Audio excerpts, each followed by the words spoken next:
Hey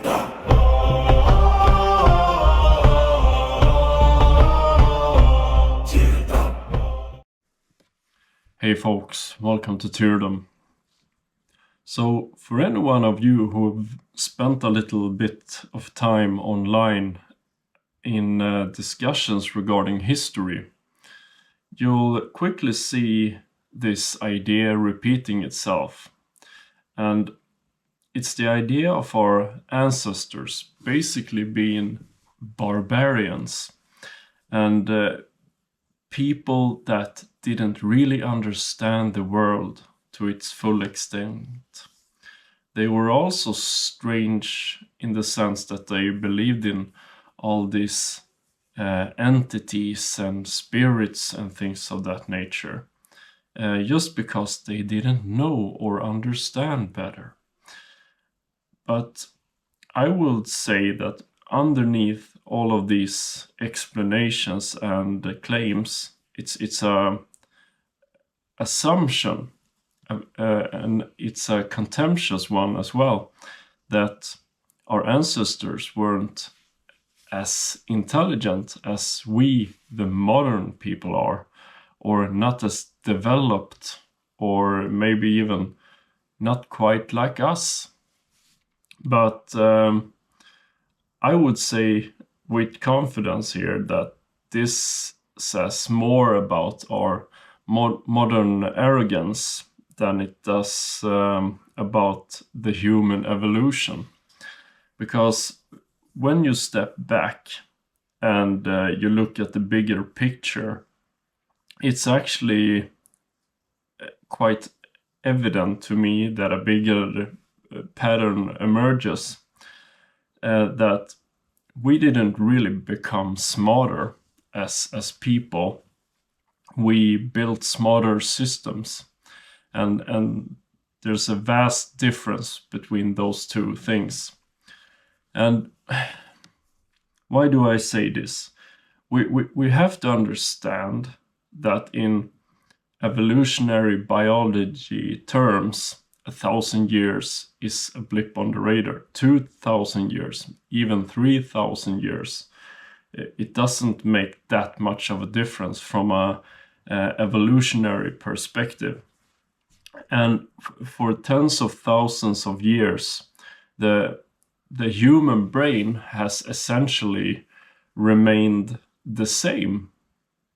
And many people don't seem to think about this when referring back to our history. We have the same structure in the brain.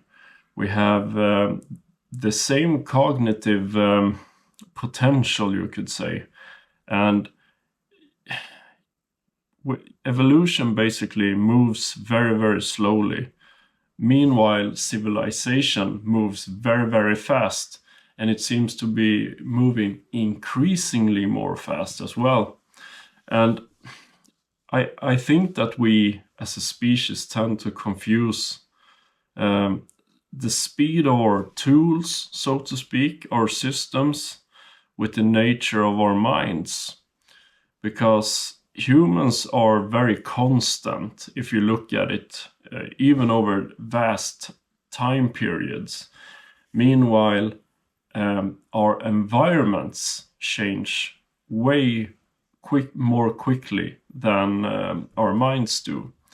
And I oftentimes make references to the old times, and I think there's a lot of intelligence in the past.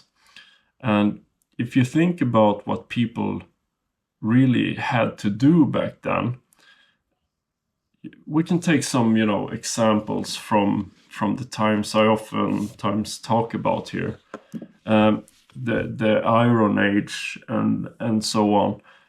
And just think about the ordeal of navigating the oceans or the seas without any instruments.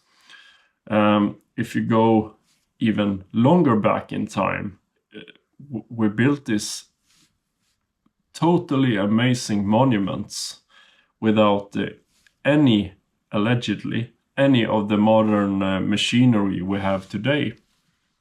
there's a reason why we talk about the ancient Egypt structures up until this day. And we cannot understand today how these structures were built with the precision and the sheer volume and weight of the materials. And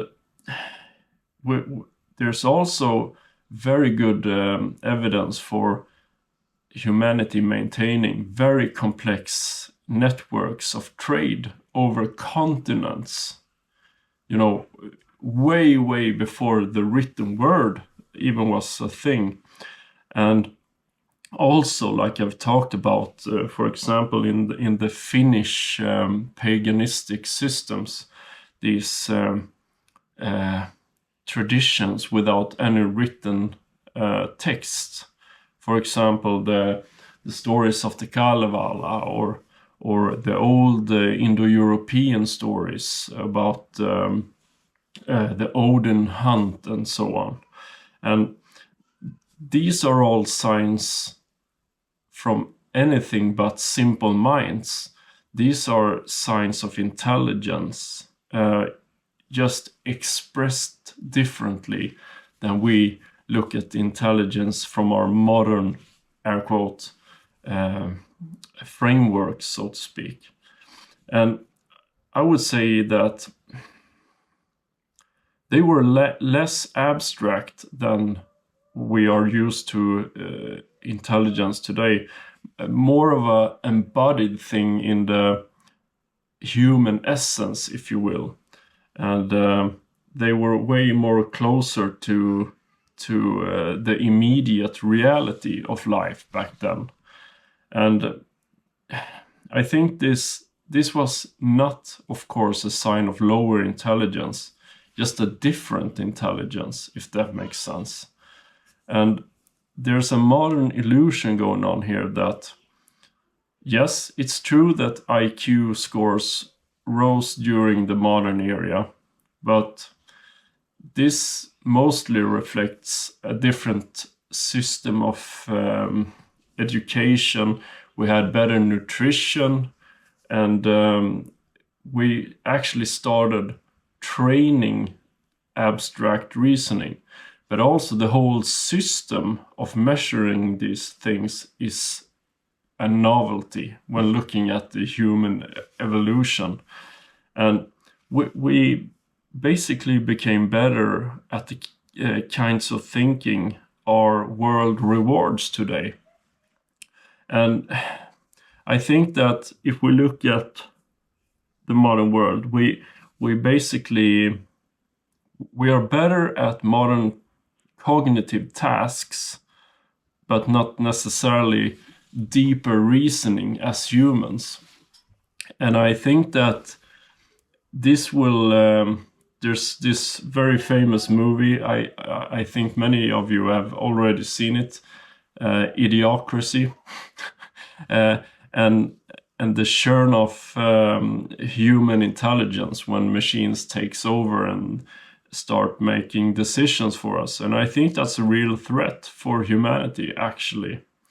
And there's actually some proof already that the human brains are starting to shrink compared to our ancestors. And I think that in some way we have externalized our intelligence as a species, or at least are on the precipice of doing so. Because I think the biggest shifts when we talk about these things, this didn't happen inside us, rather it happened around us. And in the past, all knowledge basically lived in memory, in Munin, like I've talked about here many times. And you should watch that video after this one, if you haven't already, about Hugin and Munin, thought and memory.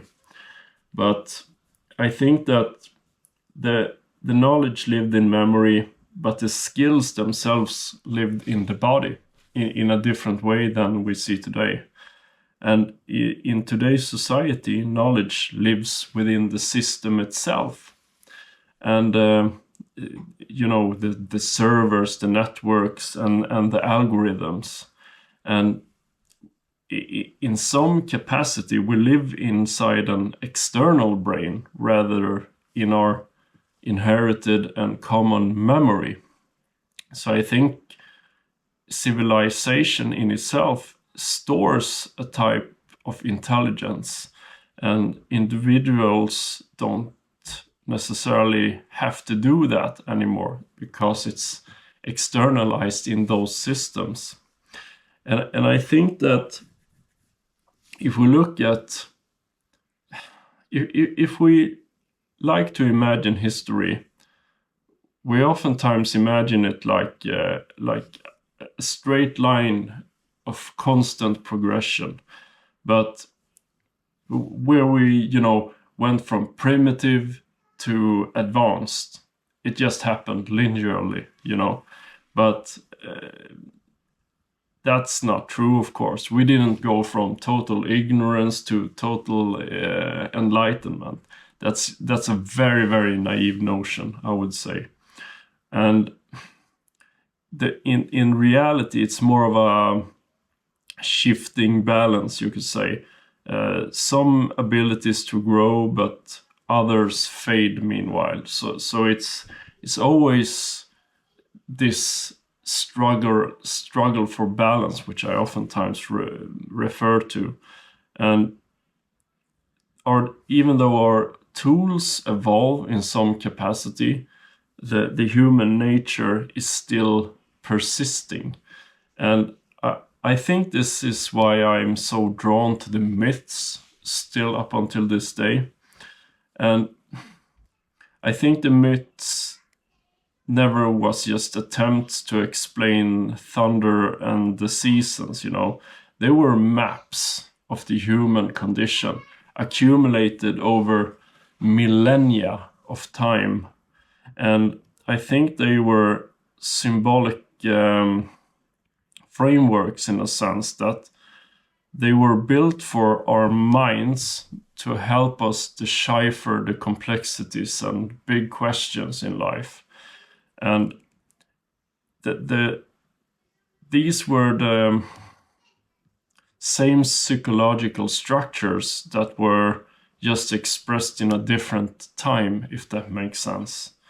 But even though the contexts were different, the objectives are still as relevant up until this day. And if humanity hasn't fundamentally changed, if everyone agrees on that, precipice, then patterns they capture don't expire either, if that makes sense. And they're still very, very, very readable and very, very recognizable and still very, very useful, because they are not, some relics of a primitive past. It's mirrors of enduring human patterns. And looking down on the past, I would say, creates a distance from the human experience itself. I think the truth is way simpler than that the past wasn't filled with fools at all. They weren't barbaric savages at all. It was filled with people just like you and me. They had the same fears that we had, the same amount of creativity, and definitely the same amount of depth to their train of thought. But sometimes I think we have to, reality check ourselves. After all, the civilization you and me are participating in now is still very, very young from the grand scale of things. But humanity in itself is actually ancient. It's been around for a long time. And to look down on the old stories and the old contexts and, saying that those things were written by primitive people without a grasp of the real world is very, very ignorant, I would say. And I think that we have to accept that we are not the peak of humanity. We are one moment, in a long continuity of human excellence. So let me know what you think, and let me know if you agree. And please don't be one of those people that feeds the lie that we are better than our ancestors, because we are not. We are just a continuation of them. So act accordingly. Okay, folks, have a lovely day. And if you joined me this far, I'm very thankful for that. Have a good one. Talk to you later. Tyrdom out.